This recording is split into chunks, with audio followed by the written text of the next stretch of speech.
सो thumbnail देख के आपको लगा होगा कि ये क्या बोल रहा है आज वीके। हमेशा तो ईवी अच्छा है, ईवी ये है, ईवी वो है, ये सब बोलता है, और आज बोल रहा है do not buy an EV without watching this video. So let's see what this video is all about and see if EV is right for you और नॉट।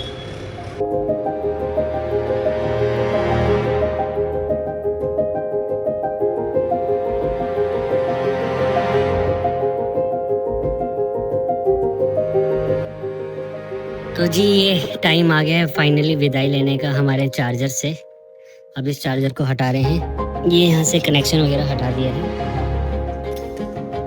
हरियाणा की ईवी पॉलिसी कुछ भी कहे, बट अब आप बेसमेंट में charger नहीं लगा सकते हैं। अपनी BMW एक्शन जो 100 किलोमीटर चलने के लिए 2 लीटर का फ्यूल पीती थी, अब पिएगी 20 लीटर का फ्यूल, क्योंकि अब ये चार्ज नहीं हो सकती यहाँ पर, और स्लो चार्जिंग है तो इसको हम पब्लिक चार्जर पे भी चार्ज नहीं कर सकते।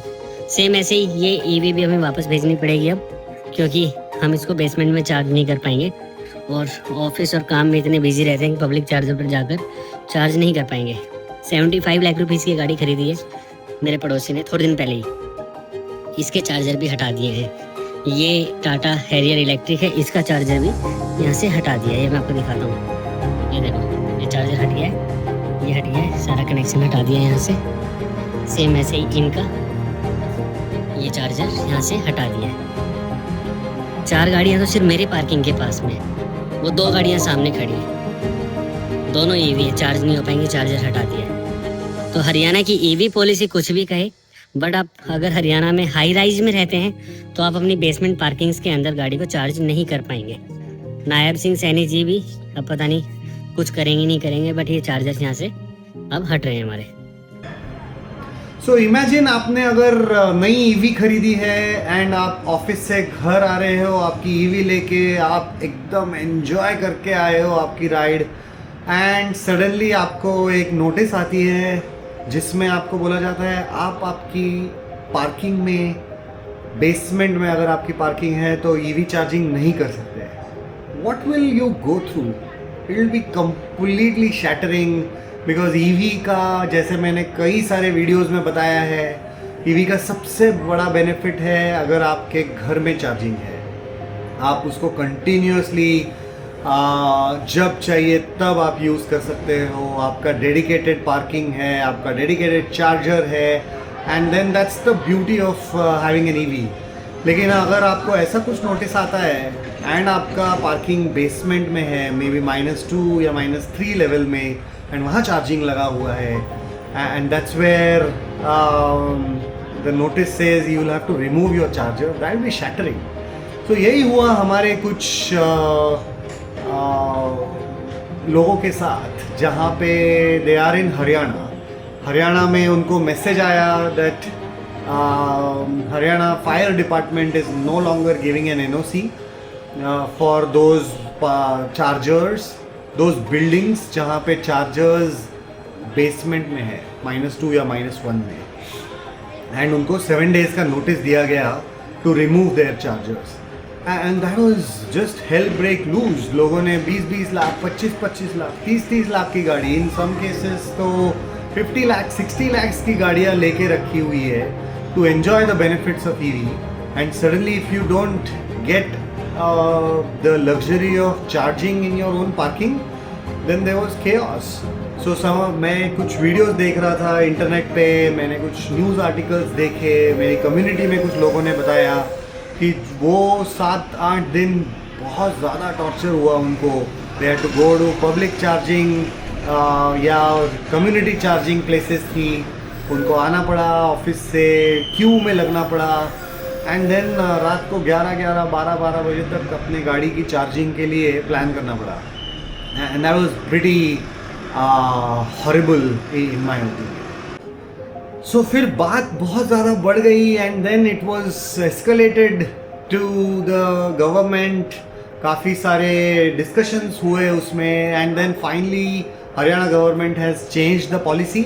अभी based on the new policy Haryana government ने उसमें ऐड किया है कि अभी भी बेसमेंट में चार्जिंग या चार्जर्स अलाउड नहीं होंगे अगर वहाँ पे प्रॉपर एयर वेंटिलेशन की प्रोविज़न नहीं होगी तो so in most of the new age buildings air ventilation properly ensure किया जाता है, बड़े बड़े मैकेनिकल फैंस लगाए जाते हैं. So I don't think in these today's day and age वो प्रॉब्लम होगा. बट आप अगर कोई पुरानी बिल्डिंग में रह रहे हो और ये सब नहीं किया गया था तो then please be watch out and please don't go for EV unless and until all of that is sorted out.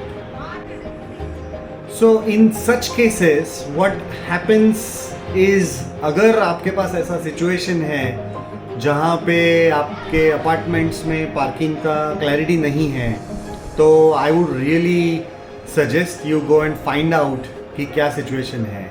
In this Haryana case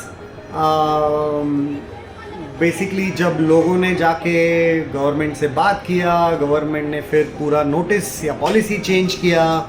now things are good and then that's how it should be because it just didn't make sense to worry about a fire incident when there is nothing concrete which tells you about it. So similarly all the other states have to learn from this Haryana episode that अगर आपको कोई fire concerns है तो आप policy को enhance कीजिए, amend कीजिए and उसमें जो भी वेंटिलेशन की ज़रूरत है वो ऐड कीजिए.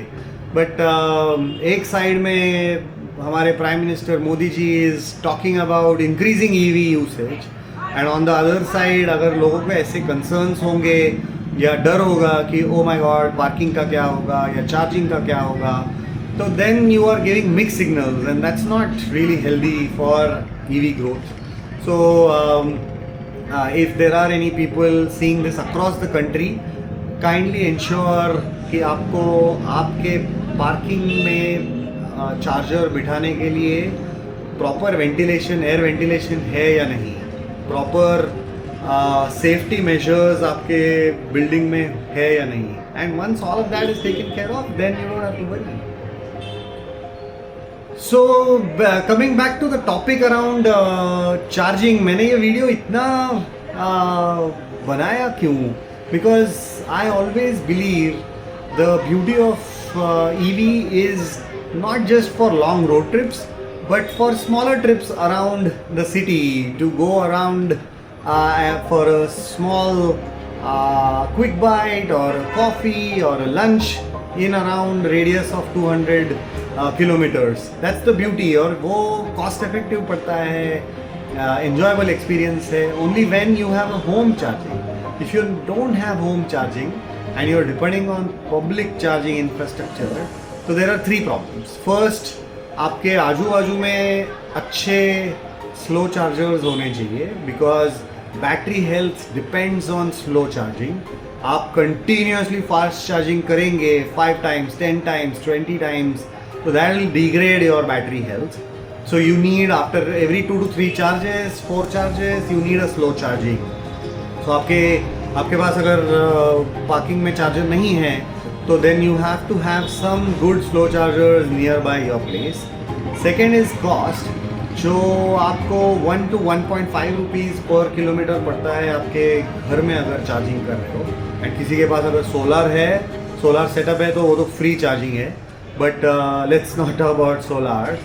अगर आप पब्लिक चार्जिंग में चार्ज कर रहे हो तो it goes anywhere around 3 to 4 rupees पर किलोमीटर.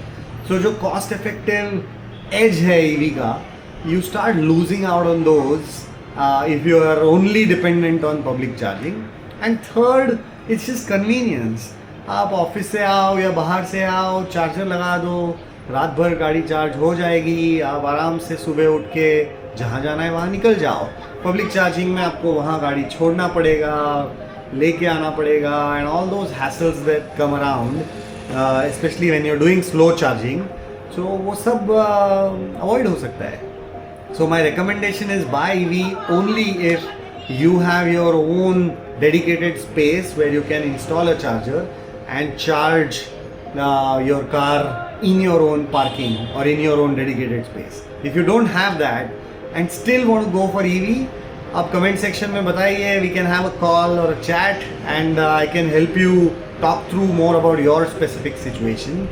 मैं कुछ videos बनाने वाला हूँ to find out EV readiness for various cities, so keep a watch out on that.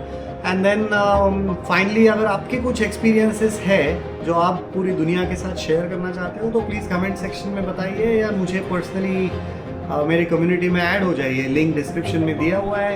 And that's where we can share the knowledge and help all the other EV owners. With that, I'm signing off for today. See you. Bye bye.